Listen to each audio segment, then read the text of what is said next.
আমাদের সংস্কৃতি সবই নষ্ট হয়ে গেছে। যেমন তুমি বলছো বম মরায় বম ফাটানো, এটা তো খুবই বাজে কাজ। তার সঙ্গে টায়ারগুলো যে জ্বালানো হয় সেটা ঠিক, সেটা তো পরিবেশনের মানে একে তো শরীরটা পুড়ছে, তার একটা দুর্গন্ধ পরিবেশে গ্যাস হচ্ছে। ওই সময় সবচেয়ে ভালো হচ্ছে আমাদের যেটা অন্ত্যেষ্টিক্রিয়া করা আছে 16 সংস্কারের মধ্যে, তোমাকে ঘি পুঁতলেও গন্ধ হবে, পুঁতলেও মাটির তলায় গন্ধের পচে পচে নাববে তার দূষণ। পুঁতলে কি ভাবছো গন্ধ হয় না, দূষণ হয় না?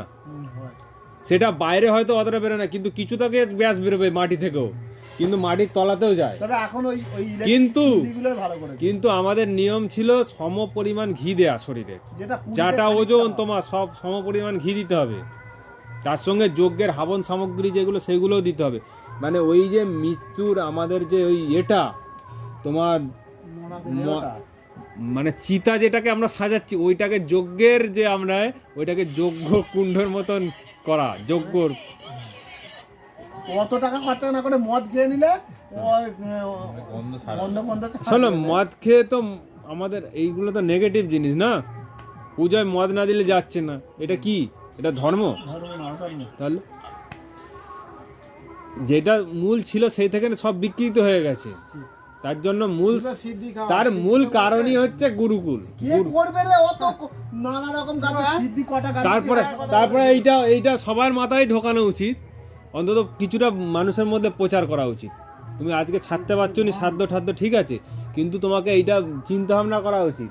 মরার পর যদি গীতাকেও পড়ে থাকে, গীতায় বলছে আত্মার জন্মও নেই মৃত্যু নেই, ঠিক আছে? আত্মাকে কিভাবে পিণ্ডি খাওয়াচ্ছে আর কিভাবে তাকে এ করছে, আমি তো কিছু ভেবে পাচ্ছি ঠিক। হ্যাঁ, না এটা সম্ভব নয়। আত্মা চলে যায়, আবার 1 বছর পর আবার বার্ষিকী হচ্ছে, 1 বছর পর সে কোথায় আছে কে জানে? সেই আত্মাটা কোথায় আছে কি করে জানবে? যদি জন্ম নিয়ে তাকে যদি পিণ্ড খায় তাহলে কি হলো সেটা? আচ্ছা, আত্মা ওই জন্যই তো অল্প বয়সে মৃত্যু হয়ে যাচ্ছে। ধরো একজন 10 বছর পরে তাকে পিণ্ডদান করছে। এইসব ভুলগুলোকে ছাড়া উচিত। দেখো, সত্যকে গ্রহণ আর মিথ্যেকে বর্জন করতে হবে। আমি বাড়িতে বলেই দিয়েছি, আমি এসব এতে নেই, বাড়িতে আমি করবো নি কোনোদিন, আমি যদি বেঁচে থাকি। আমি বলে দিচ্ছি ব্রাহ্মণরা এইগুলো তো যেগুলো জিনিসগুলো দেওয়া হয় সেই জিনিসগুলো কার কাছে যাচ্ছে?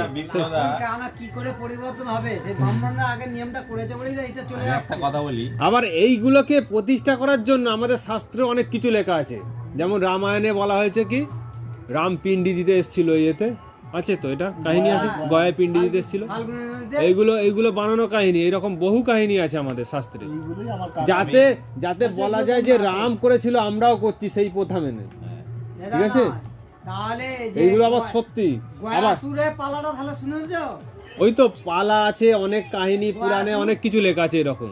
তাহলে গোয়াসুরকে ওখানে না, ওখানে পিণ্ড দিলে ওর কি আবার নারায়ণ ওখানে পিঠ পেতে শুয়ে রয়েছে। পুরাণ কাহিনী অনেক কিছু লেখা আছে, সেইগুলো সব মানতে গেলে তোমার জীবন চলে যাবে সব সত্য যদি মানো। বলছে রাম অকাল বোধন করেছিল, দুর্গা পুজো করেছিল, তাই তো? ওটা মহাভারত নয়, রামায়ণে। কিন্তু মূল বাল্মীকি রামায়ণে নেই, মূল বাল্মীকি রামায়ণে নেই। কেউ তুমি কোনোদিন রামায়ণ খুলে দেখেছো? সব শোনা কথা, আমরা যেগুলো এগুলো মানি সব শোনা সিরিয়াল দেখা, এগুলো কেউ অরিজিনালি বাল্মীকি রামায়ণ পড়ে থেকে কেউ বার করতে পারবে না যে অকাল বোধন হয়েছিল, দুর্গা পুজো হয়েছিল, কেউ বার করতে পারবে না। এটা কীর্তিবাস ওঝার এতে আছে রামায়ণে। এরকম বহু রামায়ণ ভারতবর্ষে লেখা আছে, বহু দক্ষিণ মানে আঞ্চলিক ভাষায় কত কবি লিখেছে রামায়ণ, এমনকি বিদেশিরাও লিখেছে রামায়ণ। মূল রামায়ণ যদি 10,000 শ্লোক থাকে মূল রামায়ণে, আজকে সেখানে মূল মহাভারতে অরিজিনালি 8,000 না 10,000 শ্লোক ছিল, এখন 1 লাখ হয়ে গেছে, 1 লাখের ওপর চলে গেছে। আমি বলছি আমরা যখন এরকম মিলাওয়াট হয়েছে, বিপ্লব বুঝছো? যখন 1-এ পড়ি, 1 থেকে 4-এ উঠলুম, 4-এতে ইতিহাস পড়েছিলাম কি